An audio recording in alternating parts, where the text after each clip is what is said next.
챗GPT를 이용해서 놀아보고 있는데 그걸 좀 녹화를 해보려고 해요. 자, 일단 인사부터 해볼게요. 자, 인사를 해주고 있네요. 뭐를 해볼까요? 간단한 물리 문제를 물어보도록 합시다. 간단한 물리 문제를 물어봐도 되겠니? 물리 문제를 물어보는 것은 전혀 괜찮습니다. 도와주겠답니다.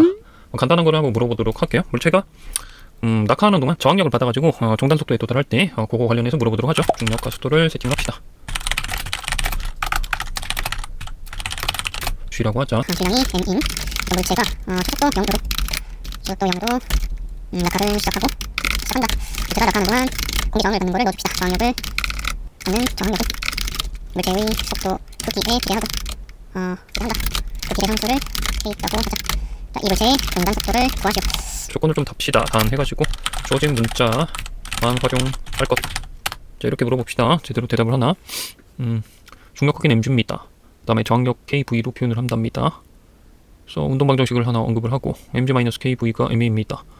네, 가속도에 대해서 뭐 이렇게 얘기를 할 수 있습니다. 정단 속도에 도달하면 가속도가 0이어야 됩니다. 이래야 됩니다. 그래서 v터미널은 k분의 mg입니다. 잘 대답을 했죠. 그죠? 논리적으로 힘의 평형 관계를 이용해서 대답을 잘 해주네요. 이 정도면 훌륭하네요. 이걸 조금 더 상세하게 물어볼까요? 이거를? 뭘 물어볼까? 중간 과정을 한번 물어볼까요? 정단 속도에 도달하기까지 동안을 한번 해석을 해볼게요. 자, 이 물체가라고 하자. 이 물체가 낙하 시작한 이후 속도와 시간 관계를 해석을 해줘라고 해봅시다. 처음에는 느리게 낙하하지만 시간이 지나면서 점점 빨라지고 정단 속도에 도달하는 데는 무한히 많은 시간이 걸리지 않으며 별로 좀 마음에 드는 답변은 아니네요. 식을 좀 더 써주면 좋겠는데 미분 방정식 얘기를 합시다. 미분 방정식의 관점에서 접근을 해보면 이라고 물어봅시다. 일단 운동 방정식이 나와야 될 텐데요. 가속도는 dvdt다. 운동 방정식을 써줬고요.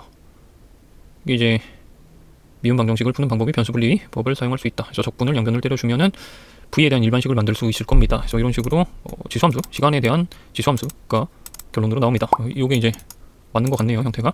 이렇게 나와야 되는데, 그러면 요 속도 시간 관계를 그래프로 한번 만들어 달라고 해볼게요. 속도 시간 관계를 그래프로 그려줄 수 있나? 앞에서 만든 식을 그대로 쓴다고 하네요. 하면서 저거를 이제 그래프로 그냥 그려주겠다 하면서 코드를 써주고 있군요. 자, 이 코드를 실행을 하면은 시간이 지남에 따라 속도가 증가하다가 결국 정단 속도에 수렴할 것이다. 그래서 중력 각도가 만약에 9.8이라고 하고 질량이 2kg짜리를 가정하고 비례상수가 0.5짜리를 세팅을 했다면 정단 속도는 39.2m/s가 될 거다 라고 까지 대답을 해주네요. 파이썬 코드로 대답을 해줬고요. 파이썬 코드는 이제 numpy당 그래프 그리는 거를 임포트 해가지고 문자 숫자 세팅해주고 함수 하나 써주고 그래프 그리시오 이렇게 해줬는데 이거 코드를 한번 직접 실행을 해서 그래프가 잘 그려지는지 확인을 해볼까요? 카피 코드 해보고요. 그 다음에 파이썬에 돌려보도록 합시다. 그래프가 이런 식으로 나오네. 아까 정단 속도가 39.2로 계산이 될 거였는데 그러면 저쪽으로 수렴해간다 뭐 이런 그래프가 나오고 있네요. 시간이 좀 짧은가? 시간을 여기를 좀 수정을 해볼까요? 여기를 한 20으로 바꾸고 다시 돌려봅시다. 그럼 그래프가 이런 게 나오네. 그래서 39라고 하는 수치에 점점 속도가 수렴해 간다. 0에서 시작해서 점점 빨라지는 게 점점 완화되면서 빨라지는 게 점점 조금씩 빨라지다가 결국 39라는 값으로 수렴해 갈 거다. 이런 그래프가 나오네요. 네. 이 그래프는 0,0을 지나는 점근선이 y는 39.2짜리 지수함수가 됩니다. 그래서 잘 대답을 해주네요. 그래서 미분 방정식을 풀어가지고 깔끔하게 식을 만들어서 풀어줬는데 이게 식으로 만드는 거 알고 보통 이제 프로그램을 쓰면 수치적인 해석도 많이 하니까 수치적인 해석 방법을 한번 적용을 해보라고 할게요. 수치적인 해석 방법을 적용하면 뭐 오일러 방법을 써보겠다라고 하는 것 같네요. 일단 운동 방정식 써주고요. 다시 그래서 다시 숫자들을 불러주고 코드를 써주고 있습니다. 내용을 다시 좀 보면은 운동 방정식은 똑같은 거 쓰는 건데 이제 속도가 어떻게 변할지를 추정하는 데에는 다음 순간의 속도는 원래 순간의 속도에 비해서 요만큼 증가할 거다. 요거를 계속 연속적으로 처리를 하겠다라는 뭐 그런 방식인 것 같습니다. 숫자를 계속 더해주는 거죠. 그러니까 다음 순간의 속도는 원래 순간 속도에 요만큼 더해준 꼴일 겁니다. 라고 써 있는 거네요. 그죠? 요 DVDT 요거는 그 순간의 가속도를 얘기를 하는 걸 거고, 가속도를 매우 짧은 시간 동안 누적시킨 만큼 속도가 변할 겁니다 라는 표현이네요. 근데 요거는 이제 연속적으로 쭉 하는 거죠. 매 시점에 대해서. 그래서 숫자들을 쭉 연속적으로 더해서 매 다음 순간에 속도들을 계속 누적시켜서 계산하다 라는 얘기입니다. 요 코드는 이렇게 되네요.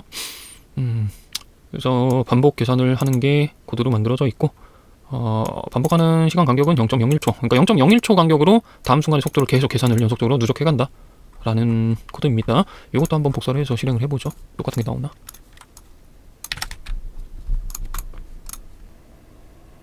네, 뭐 그래프는 거의 비슷하게 나오네요. 그러니까 수치적으로 계산을 하나 아니면은 해석적으로 완벽하게 식을 만들어서 그래프를 그리나 결과는 똑같은 게 나오고 있습니다.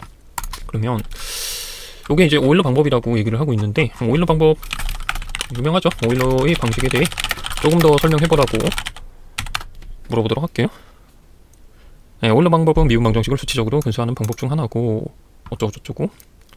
그래서 그 다음 거는 이제 똑같은 얘기를 해주고 있는데 좀 자세하게 얘기를 하고 있네요. 어떻게 무슨 과정을 반복을 한다 이런 식으로.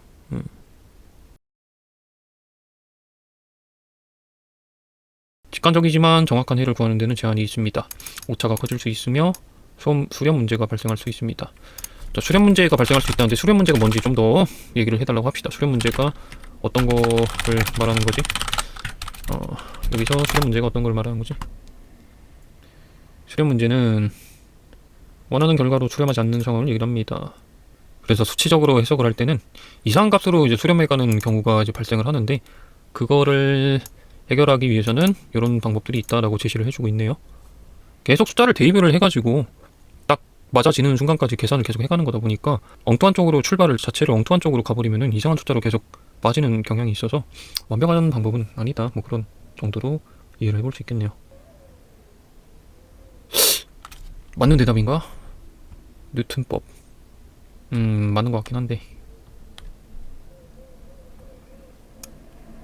특히 복잡하고 정교한 문제를 다루는 경우에는 더 발전된 방법들이 선호된다. 그러면 그 마지막에 복잡하고 정교한 문제의 대표적인 예를 들어달라고 해봅시다. 마지막에 언급한